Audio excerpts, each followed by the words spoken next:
మిత్రులారా, ఈరోజు ఒక మంచి ఎకో టూరిజం పార్కును ప్రారంభించడానికి, ఎకో టూరిజంను ఒక మంచి పర్యాటక కేంద్రంగా, వ్యాపార దృక్పథం కాకుండా ఒక పర్యాటక క్షేత్రంగా తయారు చేసి రామ్దేవ్ గారు దాదాపుగా 25 సంవత్సరాల తన అనుభవాన్ని, ఆదాయాన్ని ఈ 150 ఎకరాలలో ఒక మంచి పార్కును ఏర్పాటు చేసి ఈ కార్యక్రమం ప్రారంభోత్సవానికి నాతో పాటు మెగాస్టార్, కేంద్ర మాజీ మంత్రివర్యులు, మనందరి అభిమాన నాయకుడు చిరంజీవి గారిని ప్రత్యేకంగా ఆహ్వానించి,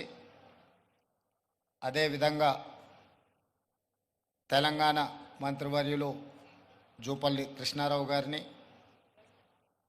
అదేవిధంగా చీఫ్ విప్ శాసనమండలి పట్నం మహేందర్ రెడ్డి గారిని, లోక్సభ సభ్యులు మిత్రుడు సీఎం రమేష్ గారిని, రాజ్యసభ సభ్యులు అనిల్ కుమార్ యాదవ్ గారిని, శాసనసభ్యులు మల్రెడ్డి రంగారెడ్డి గారిని, స్థానిక శాసనసభ్యులు కాలే యాదయ్య గారిని, ఇతర రంగారెడ్డి జిల్లా నాయకులందరినీ ఆహ్వానించి ఒక మంచి కార్యక్రమాన్ని ఏర్పాటు చేయడం జరిగింది. వాస్తవంగా మా ప్రభుత్వం ఏర్పడ్డ తర్వాత అధికారులతో, మంత్రులతో చర్చించి తెలంగాణ రాష్ట్రం ఐటీ, ఫార్మా రంగాలలో రాణించడం, ఇన్ఫ్రాస్ట్రక్చర్ రంగాలలో దేశంలోనే ప్రముఖ సంస్థలు తెలంగాణ రాష్ట్రం నుంచి ఈరోజు నిర్మాణ రంగంలో రాణించినాయి. ఇక తెలంగాణ రాష్ట్రానికి కావలసింది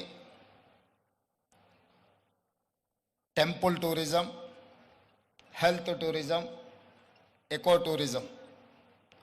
ఒక రాష్ట్రం యొక్క ఆదాయం పెరగాలి, ఒక రాష్ట్రానికి